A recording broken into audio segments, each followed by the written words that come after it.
Jeff Reed from the Friedman Foundation for Educational Choice has been a guest on this program before, and it's good to see you again, Jeff, and now to be in place with you here at Freedom Fest.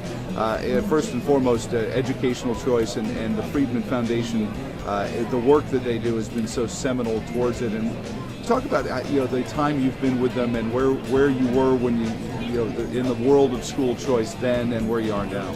Well, Joe, thanks for having me. It's been an encouraging 3 years. I joined Friedman in 2010, and since then we've seen a number of new states come on board with programs. Just this year, Alabama created its first 2 programs. I know the pop culture is Milton Friedman was an economist. Just to synopsize for everyone who may not know why Milton Friedman was such a big advocate for school choice. Absolutely. It's really quite cool, for lack of a better phrase. I mean, Milton was known for a lot of stuff, as you mentioned. Monetary policy, size of government, taxation. He played a big role in ending the military draft.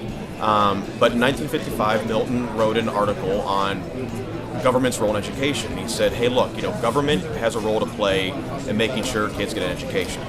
But does government need to really run all the schools and force kids to go to those schools? It's the equivalent of having food stamp recipients shop at government-run grocery stores. Of course we don't have government-run grocery stores, and we don't want them. And so Milton said, look, let all families access this pot of public education dollars, which of course gets there via taxpayers, but let them access that money and use it in the form of a voucher, scholarship, whatever you want to call it, to go to the school of their choice. That might be a private school, a public school, a magnet school, chartered. We have online schools today. There's a very interesting plan out in Arizona called Education Savings Accounts, where kids can use this money to pay for private tutors, therapists, and even save it for college expenses. So the idea is, as Milton said it best, fund students, not schools. Is this a point where even states like Virginia that have real struggles in creating school choice can get there? Yeah, I think, look, Virginia's program is small. There's no doubt about that. It's small compared with others nationwide. But as we say with every school choice program, because it definitely doesn't, no program nationwide fulfills our founder's vision of universality, that it's a step in the right direction. Now, there's a lot of good news for Virginia because they have the program. You will see families using these scholarships. It might be a small amount, but when lawmakers, when gubernatorial candidates, when governors see these families and they see the impact it's had on their lives, then they see how school choice works, and it's not so much of a theory or a myth to them anymore. They see it in action, and that's why in Georgia this year, a tax credit scholarship program similar to Virginia's, they increased the funding cap on that to $58 million from $50 million.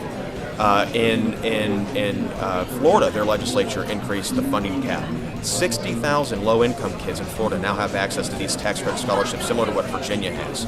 So what Virginia really needs to focus on doing right now is making sure this program gets up and running, making sure funds get into the program, into these scholarship granting organizations, making sure kids have options, making sure schools are participating, and then tell these stories. You will be amazed at some of the families and what they go through to get these scholarships. Those stories absolutely must be heard. They're advocates or policymakers, whoever, school choice supporters have no excuses to advocate for their cause, because when Milton Friedman did this for 50 years, it was a theory. We had to explain to people based on his philosophy. Programs later, states later, thousands and thousands of students later, we know what school choice does. We've seen it work. We've heard the stories. We have the empirical research. It works. There's no excuse.